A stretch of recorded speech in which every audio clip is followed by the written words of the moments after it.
باب شب معراج میں نماز کس طرح فرض کی گئی۔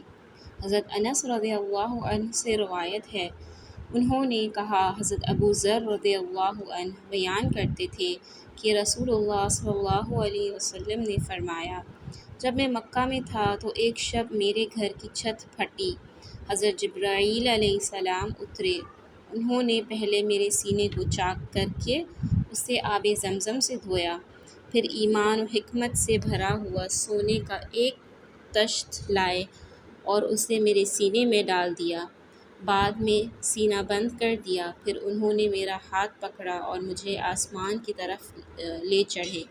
جب میں آسمانی دنیا پر پہنچا تو جبرائیل علیہ السلام نے داروغہ آسمان سے کہا، دروازہ کھول۔ اس نے کہا، کون ہے؟ بولے، میں جبرائیل ہوں۔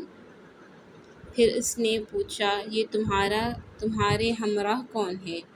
حضرت جبرائیل نے کہا، میرے ساتھ محمد صلی اللہ علیہ وسلم ہے۔ اس نے پھر دریافت کیا کہ انہیں دعوت دی گئی ہے؟ حضرت جبرائیل علیہ السلام نے کہا، ہاں۔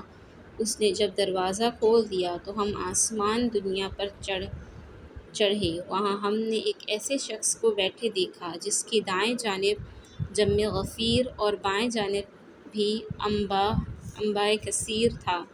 جب وہ اپنی دائیں جانب دیکھتا تو ہنستا اور جب بائیں طرف دیکھتا تو رو دیتا۔ اس نے مجھے دیکھ کر فرمایا، نیک پیغمبر، اچھے بیٹے، خوش آمدید۔ میں نے جبرائیل علیہ السلام سے پوچھا، یہ کون ہے؟ انہوں نے جواب دیا کہ یہ حضرت آدم علیہ السلام ہیں اور ان کے دائیں بائیں انباء کثیر ان کی اولاد کی ارواح ہیں، دائیں جانب والی جنتی اور بائیں جانب والی دوزخی ہیں، اس لیے دائیں طرف نظر کر کے ہنس دیتے ہیں اور بائیں طرف دیکھ کر رو دیتے ہیں۔ پھر حضرت جبرائیل علیہ السلام مجھے لے کر دوسرے آسمان کی طرف چڑھے اور اس کے داروغہ سے کہا، دروازہ کھول دو۔ اس نے بھی وہی گفتگو کی جو پہلے نے کی تھی، چنانچہ اس نے دروازہ کھول دیا۔ حضرت انس رضی اللہ عنہ نے فرمایا کہ حضرت ابو ذر رضی اللہ عنہ کے بیان کے مطابق رسول اللہ صلی اللہ علیہ وسلم نے آسمانوں میں حضرت آدم، ادریس، موسیٰ، عیسیٰ اور حضرت ابراہیم علیہ السلام سے ملاقات کی، لیکن اس کے مقامات کو بیان نہیں کیا، صرف اتنا کہا کہ حضرت آسمان اول پر حضرت آدم علیہ السلام اور چھٹے آسمان پر حضرت ابراہیم علیہ السلام کو پایا۔